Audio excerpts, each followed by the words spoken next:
Okay, so here we are back for another episode 8 of the Silly Goose Gang podcast. Myself and Chris and joining us we have Fletcher Kirwan from 10th Planet West LA, throwing up the gang signs early. Coming in for us. Purple belt under Scott Epstein, is it pronouncing that right? Yep. Yep. Two-time NAGA Masters Gold in the expert division. Yep, expert, and I have one adult win and what would that be? 3 Masters wins. 3. I apologise. I misspoke. I only gave you the 2, not giving you enough credit there. One adult, 3 Masters. Nice. So joining us all the way from the west coast of America. Yep. Sunny Los Angeles, California. Absolutely.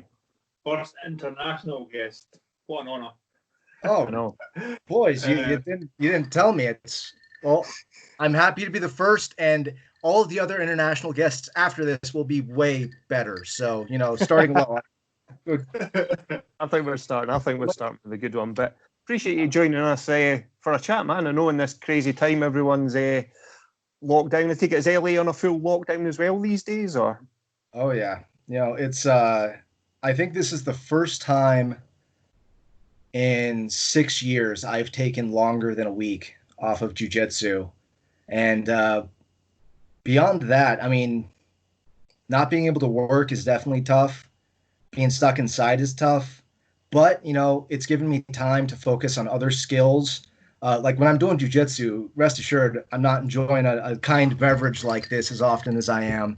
So I'm getting a chance to sit down and work on my drinking, but also my cooking. I've gotten to sit down and I have lesson plans put together for leg locks and rubber guard for basically the next 2 years. I have about 2 years of teaching material that I just have typed up right now that I'm just ready to bring back into the class.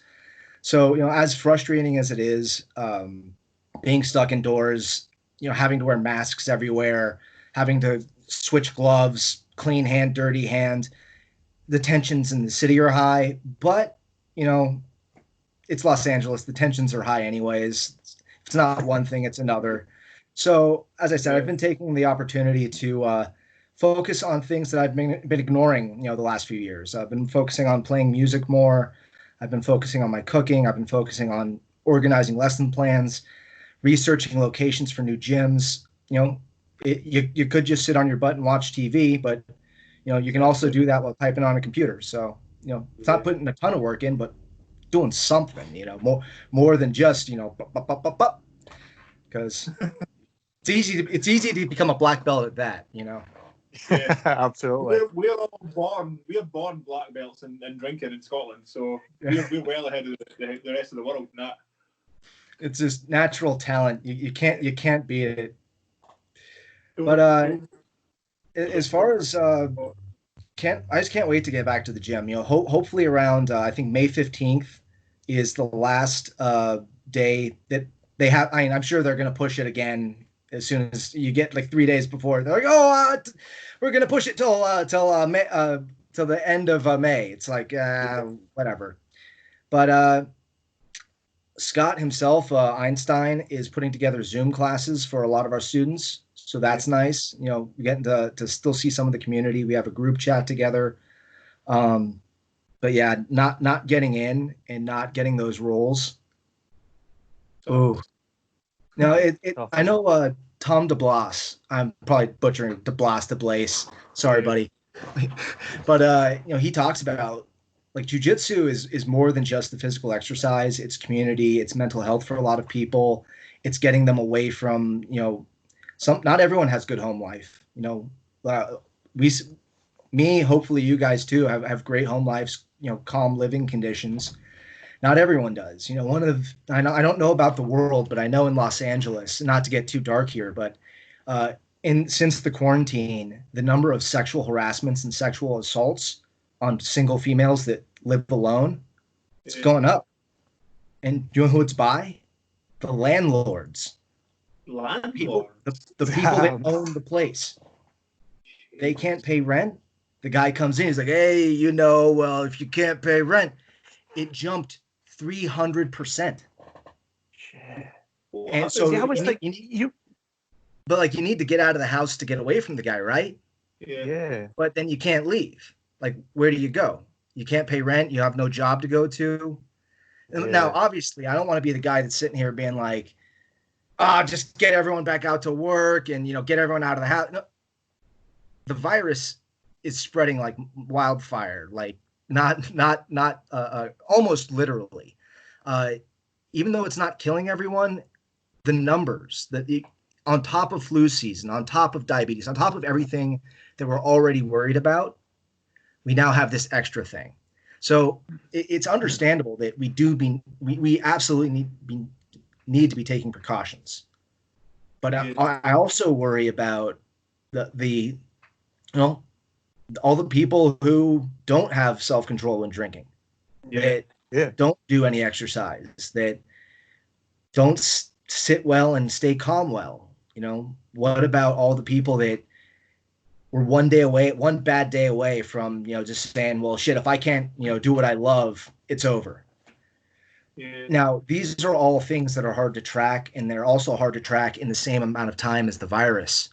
But it's like, I don't know, in Los Angeles, not to talk big up the city, but like, this is posh. Like, everyone that lives in the city, even the poor people, even the homeless people, are going to be fine. But like, what about rural Louisiana? What about just outside the city, the farm that was like mortgaged 3 times and like barely putting food out?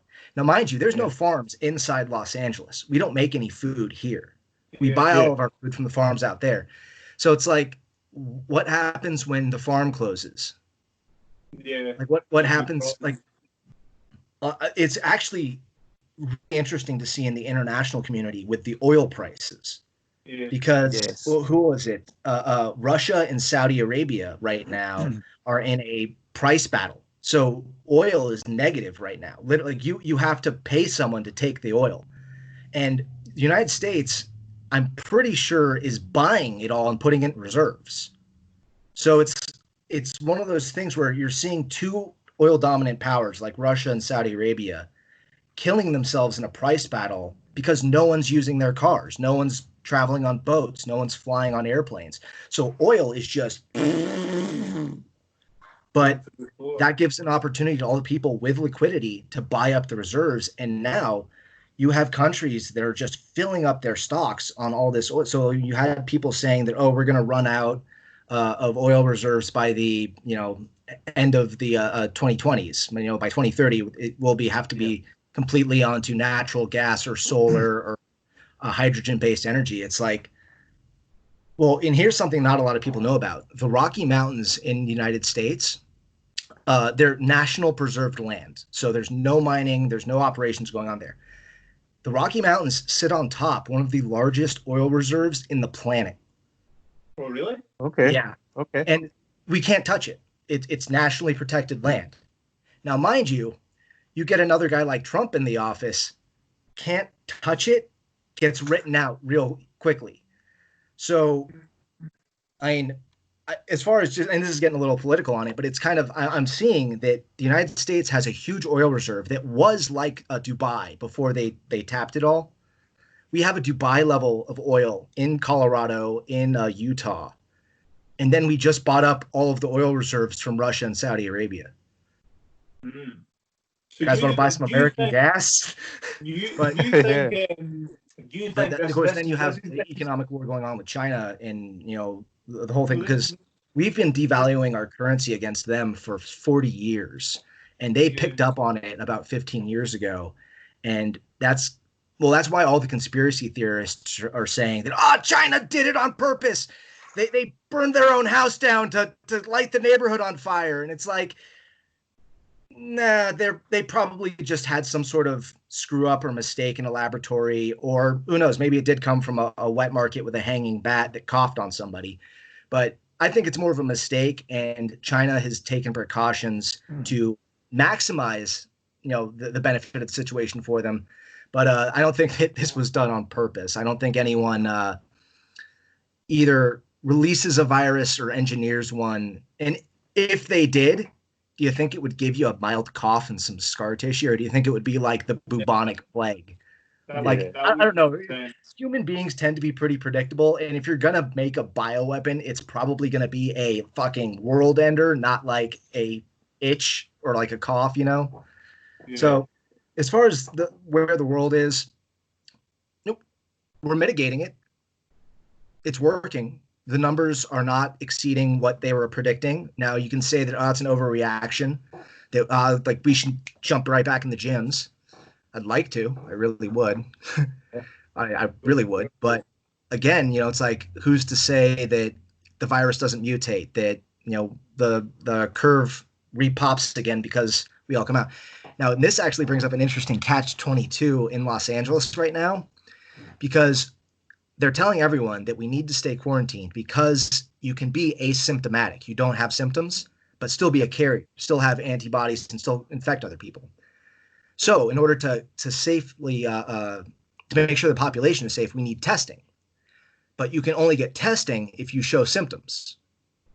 Yeah. If you show symptoms, you have the wherewithal to quarantine yourself and stay in. It's like, who's going to have a cough and go outside? You'll get shot, you know, if you go outside with a cough right now. You know, people will be like, "Ah, get him! He's going to kill us all." But you get the idea. If someone's asymptomatic, then they don't know. Then they go out. That they're the ones going to get acupuncture and going to the health clinics and going out to the grocery stores, and huge masses of people. Like, yes, it's less. They're letting less people in, but still, I mean, you're talking about getting thousands of people in a single location every hour. That's where you're going to get a virus. If you're not showing symptoms, but the people who aren't showing symptoms are spreading it, but you're not testing people who aren't showing symptoms, you're testing the wrong people. I know you can just come out and say we don't have enough tests, but then, okay, why are you wasting them on the wrong demographic? So they're just keeping people in. Like, and this is, I get a lot of heat for even bringing this stuff up. I'm not saying we shouldn't be on quarantine. I'm just saying we're not exactly doing it the best way. We're not exactly tracking these statistics properly. We're not testing the proper people. We're not quarantining the proper people. We're not once we find out who is positive, we're not taking the steps to identify who they've been around, where they've been. You know why? That takes work. That takes man hours. I spent 12 years in private investigation, in due diligence research, private investigation work. It takes a lot of man hours to track where someone's been for 10 hours. Even if they tell you where they've been, they forget minor details. They leave stuff out, like embarrassing things. Maybe they took a shit in a public bathroom they forgot about. They don't want to tell you about them taking a shit. But these are legitimate things that spread a virus that you need to track. So wow, is it tough to really actually control this shit?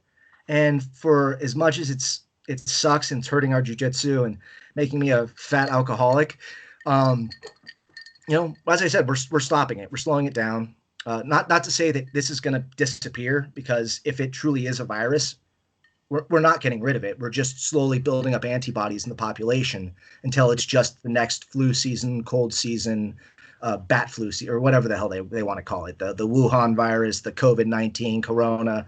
But it's kind of going to be around if it's really a virus. We're not going to find it like polio and just get rid of it. There's too many people without symptoms.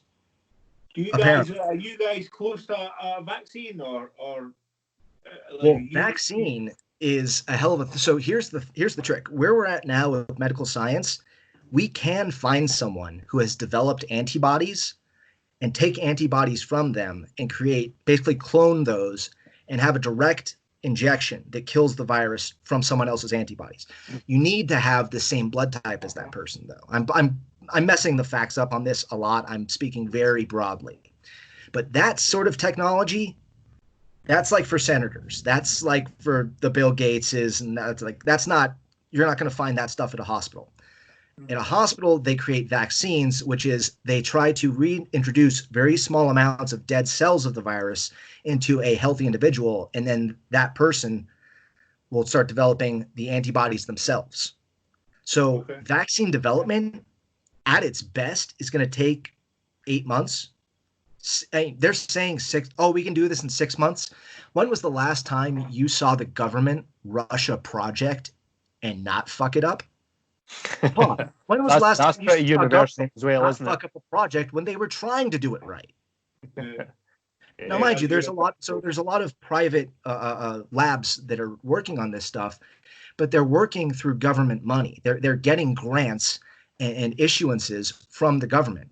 That takes paperwork. That takes checks and balances. You have to apply for it. You have to get certified for it.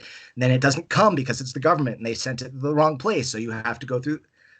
So I'm saying 8 months at least until they come out with a vaccine that probably is going to be only effective against a version of the virus that was out 3 months ago. By the time they come out with it, it will either not be an issue anymore and the population will have normalized it through their own antibody systems, or the virus will have moved on and become more deadly or a different a type of threat than what they have. The world sucks! Yay! That's why everyone gets mad.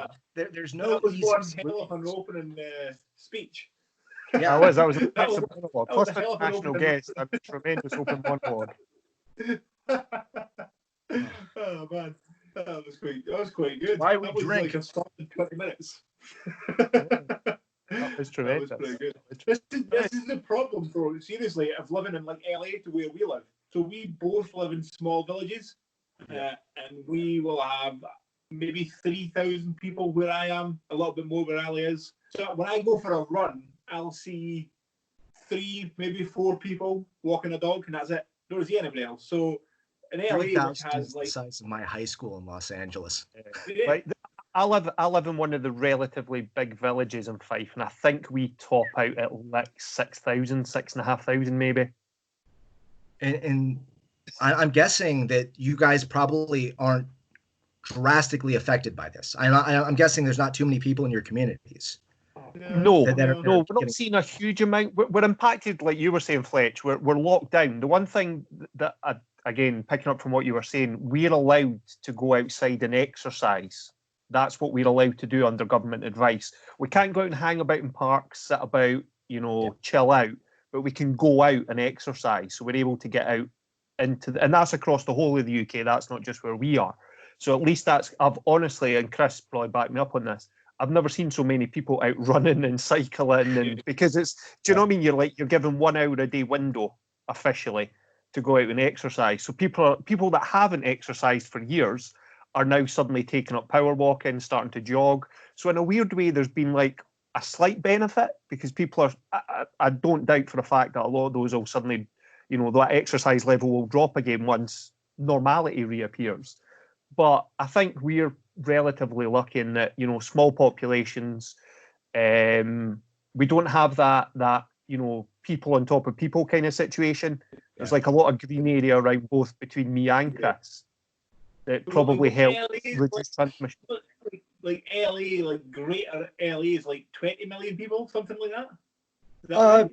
So the greater LA area, well, statistically, according to the census, there's just under 13 million people in LA and Riverside County.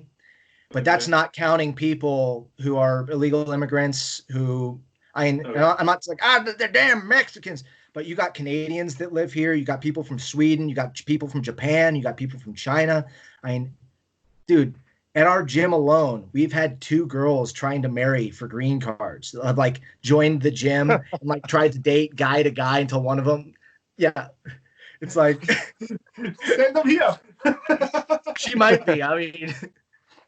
But no, it's one of those things where it's like, you get. I completely brain farted on what the hell I was talking about. Something about Los Angeles and the people on top of people. Yeah. It's a lot of people though. If you're talking like for comparison, what's Scotland sitting at about? Just under 7 million total population for the whole country. 5.4. 5.4. 5.4 million people in the whole country. That's what we were talking about. The many different kinds of uncounted people. So it might be 20 million in the greater Los Angeles area. I maybe not quite that high, but they say there's almost 13. So that's just in 2 cities. Yeah, that's crazy. But the main thing is there's the ports down in Long Beach. So we have stuff coming in internationally off the ships. LAX International Airport. I mean, I'm surprised the city isn't hit worse.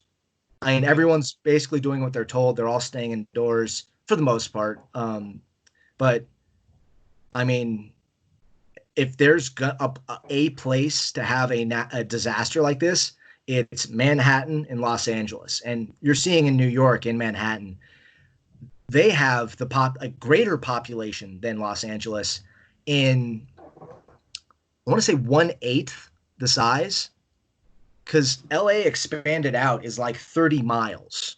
It's a huge area. You know, you need a car out here. You can't just take public transportation. I mean, you can, but you can't leave your neighborhood. But in New York, I mean, it's all everyone's literally stacked one on top of another in buildings. I mean, you have the Bronx in the Brooklyn, all those areas. I mean, those like that's a situation where I absolutely understand, where the government comes out and goes, "Stay the fuck in your house." It's like I could go outside right now and not see someone for 5 minutes. And when I do, we could stay, 30 yards from one another. Yeah. Try that in New York. Yeah. Like even in the quarantine, if you left your house in New York right now wearing the wrong sports team hat, someone would come up and yell in your face. Like, so it's like, I get it in some scenarios, like people, the movie Men in Black put it very well. I hate to bring up movies with real life stuff, but a person is rational. A person makes good decisions. People are panicky, herd-like, and I'm messing the quote up, but it's, people are not intelligent. People, they see one person. Interesting about the toilet paper worldwide, and this is Tom Green's theory, and he was talking about it on the Joe Rogan podcast. But why did the toilet paper run out? Well, it's a larger bulk item. You can keep fewer parcels of toilet paper on the shelves. You could keep 300 of these in the same mass space for the toilet paper. So you take 20 pieces of toilet paper, each person takes one. It clears the shelf. People start tweeting, they start looking at it, they start, oh my God, the shelf is clear. Those people buy 2 the next time they see it. Then you get your real panic. The guys that go in and pay $5,000 to buy the entire stock of toilet. People did this out here. They went into the back, talked to the manager, and bought all of it personally with a check. Assholes, but people panic. Maybe they have a 30-person family or something. Maybe it was important to them. Yeah. But it all started because, this ran out quicker because it's larger. And no one thought, they have more in the back. They just haven't restocked yet. And then it caused an actual shortage. So when you have people going outside and you see one person playing basketball, it's like, well, fuck, if it's just him, you need 2 people to play a game. I'll go out there with him. It's just 2 of us, right? Well, there's 300 people in the courtyard around your game watching you. And statistically speaking, 1 person goes out, 2 people go out, 4 people go out. Suddenly everyone's playing basketball. You got a crowd cheering you on. If one person's infected, you just spread it all through there. So I'm basically bouncing back and forth between the fuck all of this authoritarianism and hey, authoritarianism. Yeah. So it's a tough spot to be in, because left to their own devices, we hurt each other. But when we're corralled and caged, we hurt each other. What would really fuck up right now on the west coast of America is if I know you guys get quite a lot of natural disasters. If there was a natural disaster just now, like a wildfire or something. There was an earthquake. It wasn't a bad one. So anything above 4 on the scale will basically start cracking houses. Will start breaking wood and stuff like that. This was like a 3.2. So it shook, it gave everyone a good scare, but it was one of those things where like, oh, everyone's on lockdown, and it's like the whole thing starts going, and you're just like, oh, great, because here's the great thing about earthquakes. The way the tectonic plates shift, it could be tomorrow. Like, so they say that California, the San Andreas Fault, the ridge line that we sit on, is due for the big one. The joke is that it's going to split Los Angeles off like an island off the main of California. I doubt that that's going to happen, but that's what they say. The big one. You say, when's it going to happen? They go, possibly tomorrow. Oh my God. Or 5,000 years from now. Because in geology, they go in they track history in like 10,000 year marks. Again, I'm getting the facts. I'm sure it's more specific than that. There's some history anthropologists going, he's fucking wrong. I am. You guys are right. I'm making sure. But they track this stuff in 5,000, 10,000 years, trying to figure out how soon the plates are going to shift. Could be tomorrow. Could be until the sun explodes. Like. Yeah. That's going to be 2 billion years, but How far over is Yellowstone from erupting? Is that not like 100,000 years overdue? So Yellowstone is that's super volcano. Yeah, it is a caldera. It is. How do I put this? Like it's the size of your village. It's an area the size of your village. That looks like a valley, except that the valley is the volcano. Yeah. This thing it blew up and basically caused an extinction. It's enough ash to block out the sun.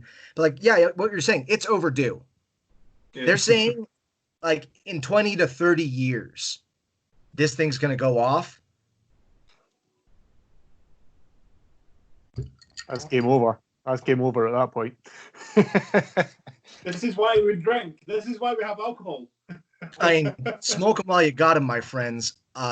We'll have to deal with it. Hopefully, it comes later.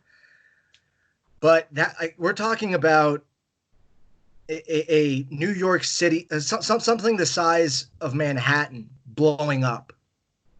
Yeah. Crazy. Like biblical, pillar of smoke and fire sort of stuff. So I hope they're wrong about that, but yeah, me too. Yeah, definitely. That would even over that here. Would suck. Yeah. Yeah, no, that doesn't just fuck America. That fucks the world. So as I mentioned briefly, I spent 12 years doing due diligence work, which is a very broad term. Mainly, I was a bodyguard and a field agent. I located people, documents, and protected things. Everyone is concerned with safety. Safety. Am I going to be safe? I'm paying for safety. Brother, a gas main could blow up. An airplane could fall out of the sky and hit you. A meteor could strike the planet. Even if they see it coming, there's things that can happen that we just have no control over. And as far as safety is concerned, you could have termites that you don't know about, and your structure's about to fall on top of you. The beer you just drank might have been poisoned. You don't know. Maybe one of the pellets they had got contaminated with something. You'll be the first one. They'll have a massive recall, and there'll be an article about the idea of safety, the idea that oh, I'm going to wake up and nothing bad is going to happen to me today is a nice fantasy. And it's a fantasy we get to live most of the time because we have paved roads. We've killed all the wolves in the cities. We have a deterrent structure that stops people from being bad to one another for the most part. But the reality is, at any point, we think the sun will explode in it'll go red giant in 1.4 billion years. And just it going to red giant will eat the first 3 planets closest to it. And then it will explode. So what happens if we got that prediction wrong? and some sort of spontaneous combustion thing happens in the sun, and it just decides to go early. Yeah.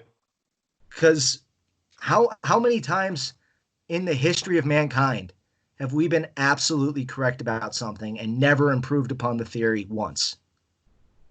I don't think we'll ever have What we know now is built upon years of ignorance, and what we know 100 years from now will be built on the ignorance that we believe today. So like we may find out that like again like there's a hadron collider, the particle collider going on in Europe. Yeah, in CERN. Yeah. Maybe that like again, I'm not a physicist. I can't like it could be perfectly safe. I don't know, but neither do they really. They have an idea. They have math that says. Well, have you heard the wild conspiracy theory that like the Earth ended in 2012? We're now in a simulation and it ended because of the Large Hadron. You heard that? Yeah, we're living in an alternate reality, and that's why Trump and Boris got into office and all this other madness. Yeah. I've heard it. Yeah, there was a Scottish comedian called Frankie Boyle famously said when they switched it on, he was expecting a sign to appear in the sky that just said, "Welcome to level 2." Well, that's the joke with the conspiracy theorists, like the aliens and all of that. So statistically speaking, life has to exist in the universe.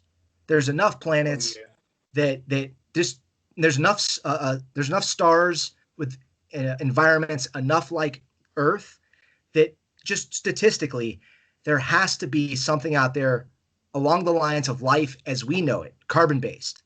Forget about like what if there's silicon-based life form, like stuff that we can't even conceptualize. What if there's a gas-based entity that lives on a plane of existence that we can't even see with our eyes because we can't pick up the UV light properly? Like there's stuff that could be out there that's beyond us. And people say, well, if there was, they would come and say hi. When was the last time you guys talked to an anthill? Yeah. Like, when was the last time you guys, like, thought about the existential crisis of a mosquito living only 2 days? Like, they would come here and see, like, we don't even speak the same language. Yeah. Like, there's thousands of languages, hundreds of countries. If aliens came down here and looked at us, fuck that shit. They would have. I thought that was a mic drop and you were just walking off. No. Like, that's the aliens. They're just like. I have to ask you this. As soon as you mentioned aliens, did you see the thing? I think the Pentagon released some videos. One was the David Fravor video officially released. They've officially released these videos now. Like, no, these are UFOs and they are real, and we have no fucking idea what was going on. They've released the videos. I've seen it earlier on I think it was Trial. The cover story for that is that it was U.S. technology. What they're saying it is, well, now the official explanation for what that was, it's a, you know how we set up a ramjet engine for the SR-71 Blackbird? Yeah. Which is the fastest plane in existence. I'll get on that in a second. So this is why I think that there's some credence to them saying this is technology that we have. The way the ramjet works is once it gets going, it uses air, it goes in, compresses the air itself down into the fuel, and then ignites that. Yeah. So the idea, like you think of a jet ski, how you bring the water in, it pushes the water out. Yeah. They say that they have expanded upon that technology and created a tube-like submarine, which can go like Mach 7 underwater. This thing is like a space jet, but a submarine. That's what they say it is. Okay. Now, the reason I give that some sort of credence is to this day, in 2020, the United States claims that the SR-71 Blackbird is the fastest plane, manned plane in existence, and that it goes Mach 3. Okay. The SR-71 was conceived off of technology that was brought to the United States in 1939. Yeah. The plans were put together and purchased by the government in 1941 to 1942. The first prototype models were put together in 1945. Have you seen a gun from 1945? Have you seen a car? from 1945. Cars, yeah. It's a piece of shit. Did you see a cell phone no, wait, cell phones didn't exist in 1945. Yeah. You're telling me that 1945 technology is the best that we have today, that we haven't gotten better at it? Pilots who I've spoken to personally say, I cannot tell you how fast this goes. They say that they have been so the escorts for the SR-71 Blackbird, at least when they use Navy, are F-18 Hornets. Yeah. The F-18 Hornets were burning at Mach 2, and he said, I can pull away from them at Mach 2 like this. Now, it's a hand gesture, but when you're on the freeway and cars are going like 80 miles an hour, and you pass them like this, if the car's going 80 and you pass like this, you're going like 110. This is miles, so like 240 kilometers an hour. Do you guys use miles per hour? We use miles per hour. Okay, so yeah, so like you're basically taking what they're doing and multiplying it almost double. Or not, excuse me, it would be not almost double. About 35% of what they're doing, but an increase. So 1.35 more than what they're doing. So that would account for the Mach 3 statement that the government says. So if they're doing Mach 2 and you pull away like that, you just accelerate it to Mach 3. The thing is, he told me that was half throttle. Okay. So at half throttle, he was able to pull away from them like a car getting off the line. Yeah. So that technology from 1939 put together in 1945 is the fastest thing we got, guys. Trust us. Yeah. I've always found that's hilarious when they say, the SR-71 and even like the stealth fighters, from the 90s, when people say they're amazing, you go, yeah, but if those were, like the SR-71, like you're saying, was a 70s, 80s plane, that was stopped 30, nearly 40 years ago. That will have been continued into something. The stealth fighter as well, they're saying it was amazing. If you think that didn't get better, like you're saying, if you look at like I had, everybody had a Nokia 3310, and it was a piece of shit. Maybe 20 years ago, if you think that to like an iPhone XR or what the new one is, the jump is enormous. So it's, even if you think about like TVs, even you think of a TV from the 80s that were like this wide. This is a little embarrassing for me, but this isn't a Galaxy S4 from like 8 years ago. This thing has full access to the internet, internal camera, GPS. It has everything I need. This is an 8-year-old camera. This thing is garbage compared to what they came out with this year. So in an 8-year period, they have turned this into a paperweight. And this has technology in it that I could never reproduce in 100 years. So you're telling me that the powers that be, the people who are working on this stuff, didn't make a better airplane, so now the only problem to this is the same problem we have with space travel. It's not the technology it's not that we don't have the technology to travel those speeds. How do you keep the human form from liquefying at those deceleration and acceleration forces? Simply pulling 9 Gs is enough to kill the average human being without a flight suit on. So what happens when we start? And here's the other thing. The SR-71, technically, there's no reports of this, but the pilot I said that I talked to said he could probably bounce it off take it out into space. Like it gets going, because I'm not a flat earther. So, you have the globe. You start going fast enough, you just shoot off the edge. You don't stay inside the curve. So he was saying he bet he could get that thing going fast enough that it just kind of left the atmosphere. So what happens when you have a fighter jet that goes that fast? It's like, it's useless at that point. The maneuverability gets cut away. So there's all sorts of things that we have the technology for that we just have no feasible way to apply.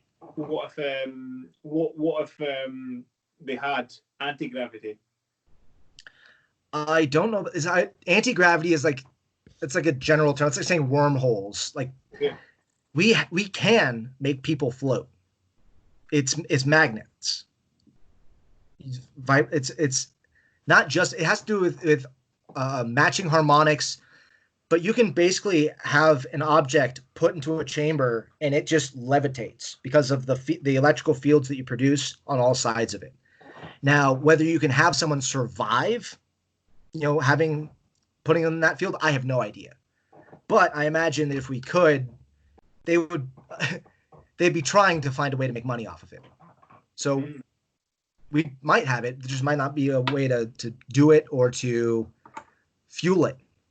Like maybe we can make a single tank hover, or make a single jetpack that makes a guy fly around.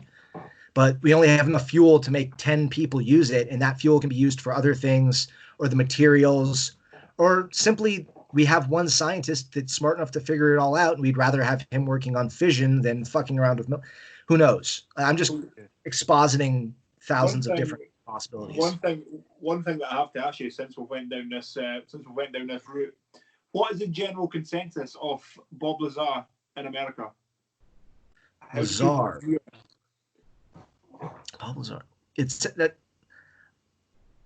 that name sounds really familiar. Why can I not come up with it? Tell me who he is. The guy that said that he worked at Area 51 essentially, and he's got documented evidence, and he's got his pass and the fingerprint technology, all that kind of stuff from the early 80s. Yeah, the Element 115 guy. Yeah. So the truth tends to fall in between, in the gray areas of the critic and what the person says. So I believe full on that he worked at the facility. I believe he's seen some shit. I also believe that he is piecing together parts of what he has seen into a greater picture that is not there. Okay. You can see people wheel a 3x4 casket into the facility. You can see them working with a crash with a bunch of technology you don't recognize. But who's to say that casket has an actual alien inside of it? Maybe that's a computer mainframe that he's never seen before. But he sees something at the facility that he works at that is top secret, that people say aliens are at, and he could see something like that and then just put it together himself. Now, I think he says that he's seen the bodies and all that stuff. I don't think so. I think there's a lot more money in the story than in the reality of it, and I think he knows that. Anyone that's that deep, if he is telling any truth at all and has the clearance that he's talking about, he knows that, first off, reality is boring. The way things really go, it's never interesting. It's never action movies. It's like you show up, something arrived or something didn't arrive, you write it down in your book, and mission's over. It's not like, someone stole the shipment, we have to go track them down, like Hobbs and Shaw, Fast and the Furious type shit. That shit doesn't happen. In the reality and top secret, if someone makes if you're talking about national secrets, if someone makes a mistake like that, it doesn't make the news. Yeah. There's no, they don't get killed. They just disappear. You get suicided. So if he actually had, he's too much in the public spotlight. Liquid cyanide can be aspirated and absorbed through the skin. It gives you a heart attack. The cyanide enters your bloodstream, gets processed by the kidneys, and you pee it out when you die. It doesn't look like it. So if they wanted to kill you, you just have a heart attack. You die of a car crash. He's too. They killed Jeffrey Epstein in a jail cell by strangulation while the cameras were off. Allegedly. Yeah. He killed himself. No. If they want you dead, they will get you. And that was sloppy. They were desperate to do that. There are easier ways to kill people. There was no other way to get to him. So they were just sloppy with it. That was bold face we're killing this guy because he's going to talk about the rest of us. Do you think that's what they're willing to do? So if Bob Lazar had any national secrets, makes sense. It does make sense. Do you think with the Epstein that, because I've always had a slight consideration on it, like you were saying there, Fletch, did they butcher it that badly? Because if it had been done really clean, everyone would go, it was them. Whereas because it's done badly, do you know what I mean? Almost like it's like a double bluff, if that makes sense. They're kind of trying to cover up themselves by, oh no, they're professionals. They'd done it much cleaner than that. So the people that fucked up Nixon's Whitewater Hotel were actual professionals. Those guys, you know, the Nixon. He was spying on his competition and recording their conversations to figure out what they were going to campaign for. Very illegal. He hired CIA assets that were born in Cuba and had been working on infiltration. They duct taped the door lock so they didn't have to repick it. The guard came through, checked it again. They got caught.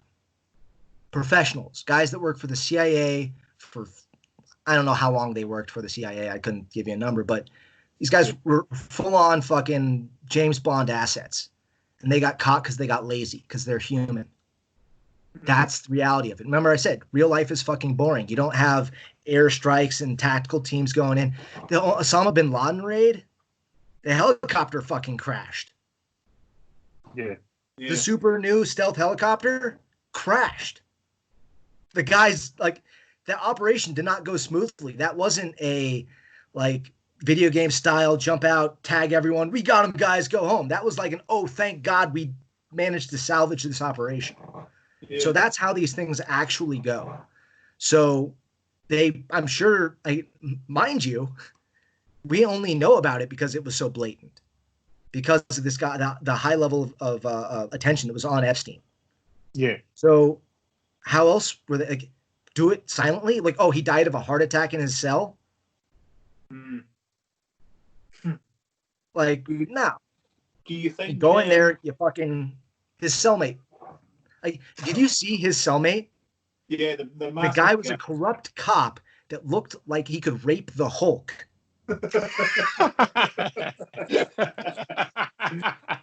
Like, you serious? You put a former police officer that has corruption charges. Do you know what that means? That means that guy went undercover for a long time, got a little too tied in, did some dirty work for the police chief, and dude, you got to do your time. The mafia does the same thing too. It's called being a made man.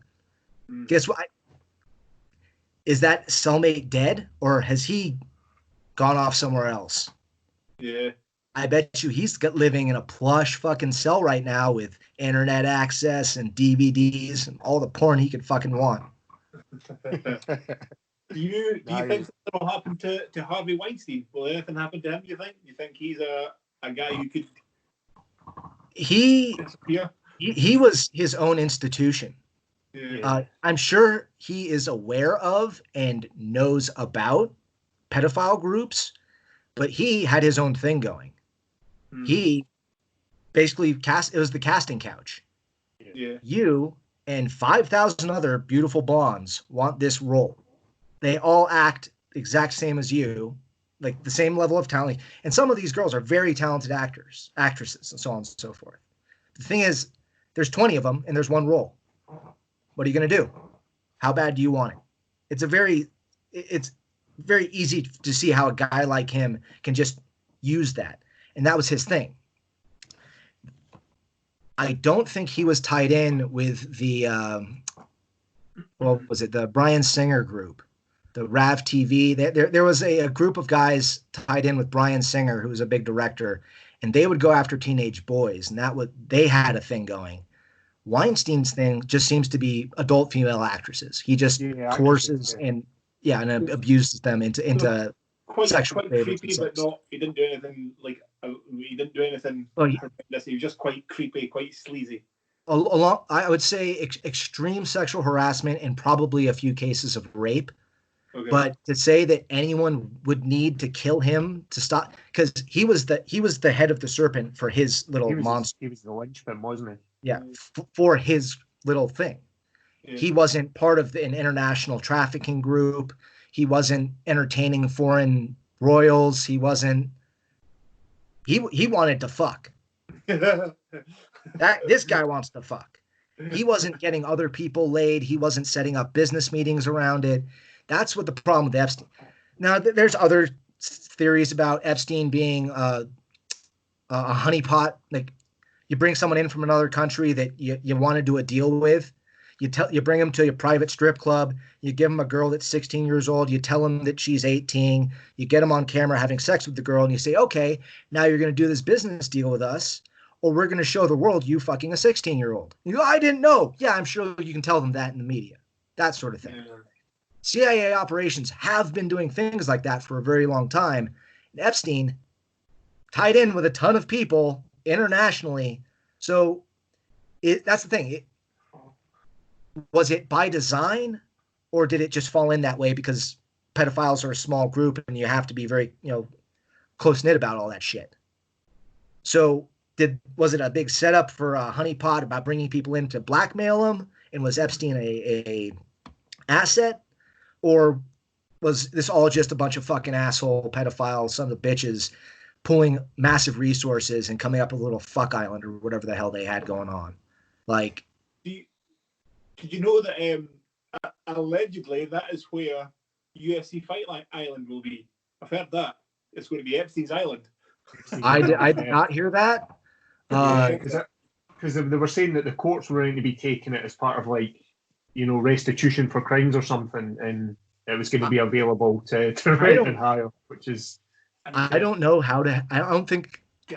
I'll say this. I have no opinion on that, because simply holding an event at the location doesn't necessarily... Well, put it this way. If the person who owns the island is... if Epstein was renting the island from someone, he owned it, right? It was his.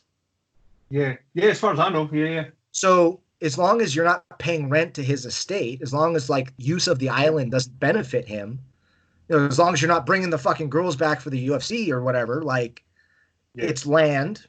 You need a spot. I can see that, but also it's dude, that's bad juju. That's you got yeah, you know what I mean? That's no, 100%. It's kind of not. It's heading towards guilty by association, isn't it? Where you're taking them onto the island where allegedly and all the rest of it's happened. And I'm trying to find the words for it. It's I don't know. I almost want to say the investigator side of me is dude, that's an active crime scene. There's still shit that needs to be dug up on that island. And if you bring a bunch of trucks and do a bunch of work, and maybe you're gonna contaminate some evidence, you're gonna, or who knows? Maybe they dig up some bodies. Maybe they bring this whole thing fucking to light. So as I say, I don't think it's a good thing or a bad thing one way or the other, but it's definitely an interesting decision if that's what they're doing. If they're buying the island or renting it and putting fights on there, that's kind of well, I guess what you were saying by the association of it in America specifically in the early 90s. The UFC got associated with cockfighting and things like that. Yeah, it got associated with dubious trade. It's a black market event. So if you have to go to the same island to perform, I can see how. It's a logical fallacy to make a relation between those two. But who's to say that the general public won't make that relation anyways, whether it's a logical fallacy or not? Public perception, to a point, is reality. And this is just kind of a side tangent, but Ali, if everyone woke up tomorrow and called you Jennifer, if Chris did, if your wife, your daughter, Fletch, don't give him ideas. Don't give him ideas. It turns out, I got bad news for you, but in that scenario, you had been insane or are insane, and this whole persona of Ali is false because everyone around you calls you Jennifer, and that's who you are. So even if you are completely sane and you're you guys are nuts, I'm Ali, I'm the same person I was yesterday. If they all hold the line and don't break, according to society and according to the rules in the book, you're the crazy one, because there's no chance that the rest of the society falsely identified that. So now, there are scenarios, though, like we see here, that people can make a false equivalence through a logical fallacy and then go, pedophiles were on the island, and now you're on the island, and now UFC is full of... It's that's not a non sequitur, but who's to stop people from still thinking it? Yeah. Oh, I really got you guys off on crazy fucking conspiracy theory tangents. Like, That's all good, man. We there's love people that. out there so I started there's people jujitsu out because I there was that really think fat. that 10th Planet is just a crazy conspiracy theory group. Do you know that? Sorry, I missed it. People out there think that 10th Planet is just all about crazy conspiracies. I mean, so we're not about crazy conspiracies. We're about being open-minded to all of our members. So if someone comes in, like I am not a vegan. I'm not a vegetarian. I hunt. I am Scott. So Scott, our head coach, Einstein, full-on vegan. Hates hunting, hates factory farming, all that stuff. He and I are good friends. We get along. Like not the fact that he gives me shit when I eat my food and I give him shit when he eats his food because he's eating food that lies, because that's not an actual piece of bacon. That's a piece of tofu. I don't trust food like that. But no, it's just one of those things. Like if someone comes in and says, I believe in Vishnu, it's like, that's cool, man. Like, tell me about it. If they believe in the Church of Latter-day Saints, it's like, okay, don't tell me about that, but I'm still cool with you. Fucking Mormons, man. But no, but you get the idea. Is if someone comes in and they got PTSD problems, they're a veteran, and they take pills. They got they take an OxyContin more than they should. Well, we're concerned, but also I've never lived through an IED explosion. Shit. Yeah. I drink. Like maybe that's his thing. If the person isn't ruining their life, if they aren't hurting people around them, they can believe and do and practice whatever they want. Shit, someone sees a white belt sees a Berimbolo online, bring it in, dude. I know you can't even pass guard. Fucking show it to me. We'll start working on it. But that's the whole idea is to transfer this to jiu-jitsu, you'll get better at things you thought you could never get better at by starting. So, yes, we want to focus on the fundamentals. We want to like Scott is a Darce guy. He's a guillotine, a head and arm choke, and then he loves going from the head down to the feet. So he goes from chokes down to leg locks. He hasn't taught us a Berimbolo once. In 6 years of me going every single day, he goes, hey, why would you do that? You don't have the grips for it in the gi, expose your back, you didn't get leg locked. It's a waste of time. Now, the Meow brothers are excellent at it. Now, Scott doesn't go in as deep into leg locks as I do, but he doesn't stop me from going into it. So if some white belt comes in and says, I want to learn everything wrist lock. I want to learn how to Berimbolo to a neck crank. I want to learn how to armbar people while I'm in half guard. Like what? Like armbar and half guard? Are you like? Okay, well, let's start. Let's try. Let's see what works. Let's see what doesn't work, and we'll come to a conclusion. So Eddie specifically he says it all the time. Question everything. So he doesn't necessarily believe in flat Earth. He doesn't. I can't speak for him. Maybe he does, but I do know that he will propose more things than he's willing to actually believe in. So what he does not believe in is what people tell him. So if you tell him something, if you say like this was what was in the news, he goes, bro, anyone can write the news. So he'll do a bunch of research and he'll ask a bunch of questions and he'll propose some out there things, but it's all in the pursuit of, well, how can I relate this information to what the narrative is, to what so this person told me one thing, I found this person told me another thing. Where's the gray area that I can take the facts from each one of these and actually bring them together? So, we have some conservatives, we have some very progressive liberals, probably more libertarians than you'd think of. Like I'm libertarian. I'm one of those guys. Do you smoke weed at your gay marriage and, protect it with guns and all that stuff? People, when left to their own devices, in my opinion, tend to take care of themselves well. And if they step outside the lines, there tends to be either a concession from the people around them, and then you get either a dictator or a leader, or the society around them decides that they're an issue, and the society, if able to, allowed to, will deal with the problem. So you get Tom at the end of the street, keeps fucking, I don't know, stealing someone's chickens or kicking in their doors. It's like, well, if you steal enough chickens, you hurt the economy enough, you hurt the community enough, we'll deal with you. So you get people like that in, oh God, I completely lost where I was going with this.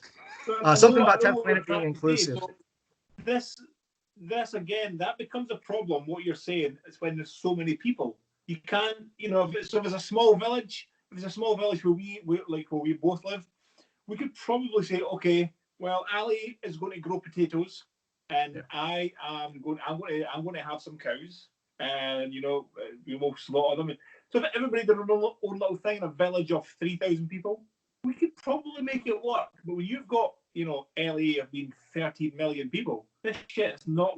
It's just too many people that will never work. Just couldn't work. There's too many numbers. It's crazy. It's too many people. Yeah. Well, it comes down. It's an interesting, because the game theory principle is called the prisoner's dilemma, where you have two people. Basically, if both of them stay silent, they get off scot-free, or they get 1 year. Let's say they get 1 year if they're both silent. If one turns on the other, the person that turns gets 5 years, but the person that doesn't turn gets 25 to life. If they both talk, they both get 10 years. Okay. If they were smart and held the line, you don't talk. You don't talk no matter what, because you get the least sentence. But if the other guy breaks and you don't, you get 25 and he gets 5. But if I talk and he talks, we both get 10, which is better than 25. And if he doesn't talk, I'll get 2. So people will make the selfless decision there to fuck each other when they should, logically speaking, help each other. Yeah. So if you apply that to society, that's what you're talking about, where you get enough people in a large enough group and this is my main issue with if you guys are familiar with the Bernie Sanders candidate in the United States. Yeah. You get enough people together like that, and his system requires people to act as cogs, as functions within a machine with very specific duties and designs. And people are not cogs. People make irrational decisions, like the prisoner's dilemma. Now, when I first started studying game theory, I made the mistake in trying to argue that no, the correct answer is stay silent. That's the best solution. And it turns out years of philosophy and study has proven time and time again, everyone talks. And if you don't, you get screwed. Yeah. And so, and because everyone knows that, you're almost defaulted into the position of talking. Why do you think? I don't really want to go back into politics now, but why do you think Bernie Sanders keeps getting fucked over in America? So right now there is the Republicans and the Democrats, and realistically, they only represent. How do I put this? They're the same party. They do the same things, but the only difference between them is about 5% of social issues. Democrats are okay with gay marriage and legalizing, social drugs. Republicans want to close the borders and, no gay marriage and no abortions and things like that. And really, those are the only two differences between them. As far as international policy, as far as domestic fiscal policy, they are all increasing government power and basically decreasing the middle class. They're getting more people on the take of the government to pay for votes. Now, Bernie Sanders proposes a system which will break that down. So the people that have a shitload of money and are exploiting the system would take a huge hit. Now, if I walked up to you on the street and I showed you a rock and I go, I'm going to take this rock and I'm going to hit you in the head with it for the people. You ready? Would you stop me? Well, that's what Bernie's doing to them. He's coming out and publicly campaigning, saying that I'm going to take everything that you people have done. He's saying it basically in these words, is I'm going to cause mass inflation. I'm going to cause all the banks to go out. Everything's going to come under government control, and the government will be an all-knowing angel which will manage all of this stuff for you little people. But in that, he has to demonize the existing ruling class.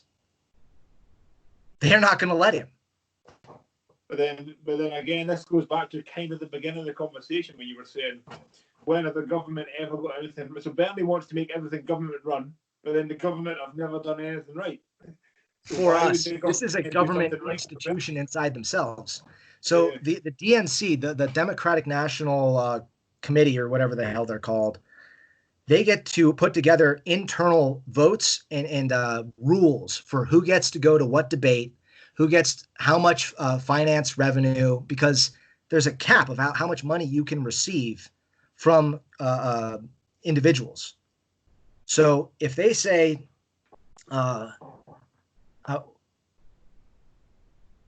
trying to come up with a better example than the one I was going to use. That's okay. Basically, they don't allow Bernie access to the campaign funds that, say, the Clintons or the Biden would have. They don't give him the opportunity to put together public speaking appointments. He has to finance all that himself. Okay. And it's very simple. It's something that they set up. The DNC, it's an in-house party. So as far as I say, like the government fucking things up and them never doing anything correctly, well, that's with them trying to build something or trying to put together a policy. It would be very easy for them to rig their own election, to simply count, it's because this isn't even public opinion. This is who inside the Democratic Party thinks should represent them. So it doesn't take a lot of moving parts to take someone that's making a lot of noise and pissing a lot of people off and getting a few people together to say, hey, let's just not invite him to this event. Let's make sure that he gets a little less money. Let's make sure that, he just has less of a platform to talk on. Again, I disagree with the guy, but I can also see that he is very much getting railroaded by his constituents. And by railroaded, I mean he's getting kicked out. It's very, we don't really understand American politics, because America dominates everything. We don't really understand American politics, especially, the inner details is very difficult for us to, a lot of people, over here, I don't even know where you stand on guns, but a lot of people over here say, why do they even have guns in America? But they don't understand how ingrained they are into like American culture.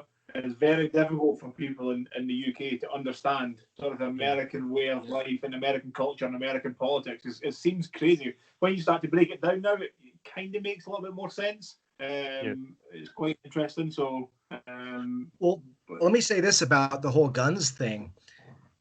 Los Angeles is a big metropolitan city that is about, I'm going to get this, it's about 150 years old, probably a little younger than that. 100, that's very, very new. If you look at the electrical grid of the United States, the East Coast is just gridlocked. It's all meshed. It looks like a city street map when you look at the East Coast of the United States. When you look at the West Coast, there's nothing. The electrical grids, the developments, there are swaths of land in Utah, in Montana, in Idaho, in Nevada, in New Mexico, just undeveloped land. No one there, just desert. So we're still a very, very, very new country. And what I like to tell my friends that move here from the East Coast is it's still the Wild West. Like, you see like so the thing about the Wild West is, you see the movie and you have the homesteaders, the pa and the ma, they're coming across and they got their wagon and it's just open prairie fields. Not how it was. There were Indians there. Settlers killed them all. They created a war and drove them all out. So the land you sat on was constantly being raided by people coming back for it. Not only that, the people that you took it from, other settlers are looking to steal your land. Cattle ranchers, people are looking to get, because oil is underneath. But people will kill you just because you got good farming land out here. There's not a lot of development and everything is very new. The there's some city streets in Los Angeles that are famous, like Doheny, Mulholland. These are city street names. What people don't realize is these are the names of families that built the city. And they built it by killing people and fucking them over. People, they would buy a news press, burn a building down, and say the opponent did it in their newspaper. Like, that's Los Angeles. This was in the last 80 years. So why do, like, just as far as like culturally, why do we need guns out here? Because it's the wild fuck. Like, people legitimately are still strong arm robbing each other, just very, very technically. They're doing it with corporate takeovers. They're doing it with private contractors. They're doing it by slashing your tires in the morning, by burning your house down, but people are still very dangerous. Now, we live in a nice society in a metropolitan city, and the majority of the 13 million people out here are a bunch of limp dicks. They couldn't defend themselves with a, you hand them a howitzer cannon, and they'd wouldn't know what to do with it. You could give them a knife, they'd cut themselves. But there is a culture out here that's beneath that. The people that own the land, the people that run, I'll save some stuff just not to say it on the internet because it never goes away. But there's some gangs that are not recognized as gangs that are prevalent in Los Angeles. I'm not talking about Bloods and the Crips. I'm talking about things you would think of as government institutions, which are run like the mafia. Okay. So on the East Coast, where it's a little more established, they have a little stricter gun laws, except for Florida. No, we don't talk about Florida. Florida is not the East Coast. Florida is its own little thing. You can get your own assault rifle down in Florida. You can get a fully automatic, dual wield, fucking Call of Duty Warzone setup down there, which you can get it in some places still. But like again, California has very strict gun laws, but we still have guns. Like, we have lower capacity magazines, restrictions on the kind we can buy. But as far as I'm concerned, I'm okay with them. I'm still able to purchase ammunition. I have so I don't have anything crazy. I have a lever action rifle, like an old fashioned repeater. I have a hunting rifle. I have a hunting shotgun, and then I have a handgun. So it's a lot of guns, but it's not like I have the hunting rifle because if someone breaks in here, I'm going to hunt them. It's like, no, I have that for pigs. I have that for deer. You know, my shotgun, that's for birds. The handgun is for the 0.0000001% chance that someone comes into the house, or that the main thing is, so like, let me get on this.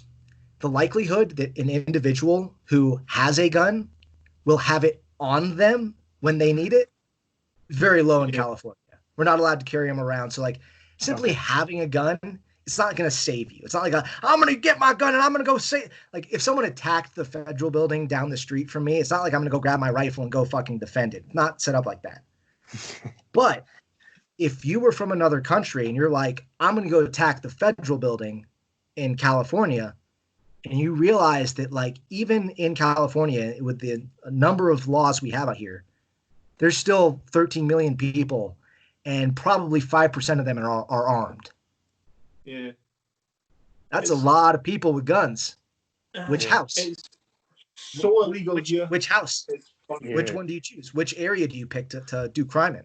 Oh, You don't know who is armed, who is not armed, who lives next to the federal building. Maybe it's a bunch of FBI agents who are retired with AK-47s. Like, you don't know that. No, it's funny hearing you say. It's funny hearing you say, Fletch, that like you don't have a crazy number, but you've got 4. Whereas over in Scotland, that would be like an absolute. Well, as I said, like, I understand. To you guys, 4 is that's a lot of guns. Yeah. Understand there are people out here. Sorry, Fletch. Do you know when? Do you know why there was a complete ban on guns in Scotland? Why there was? Yeah. I imagine there was some sort of civil conflict.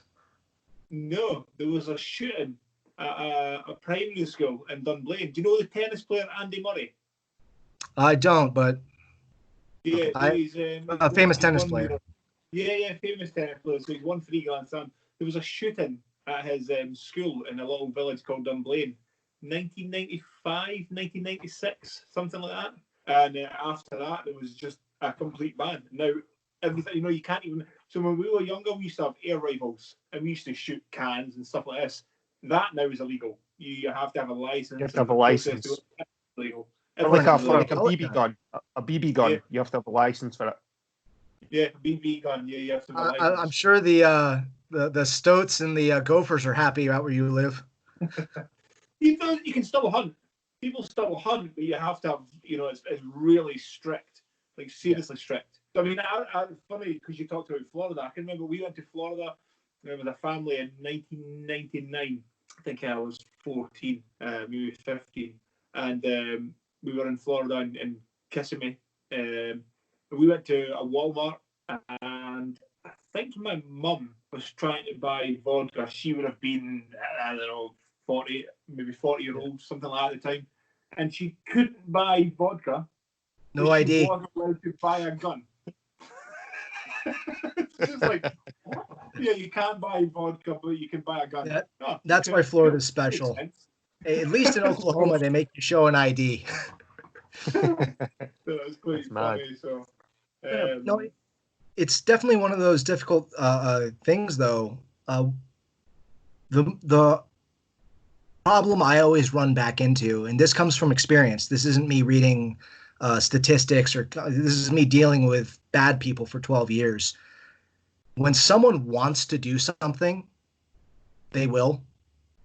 Now, how they go about it and the ease at which they're able to do it so it is way easier to get a 30-round clip, walk into a school and shoot a bunch of kids than it is to go on the internet and look up how to make chlorine gas, get the sulfuric acid, get the chlorine tablets, sneak underneath the base of the school, pour the acid together, and then kill everyone in the building with gas.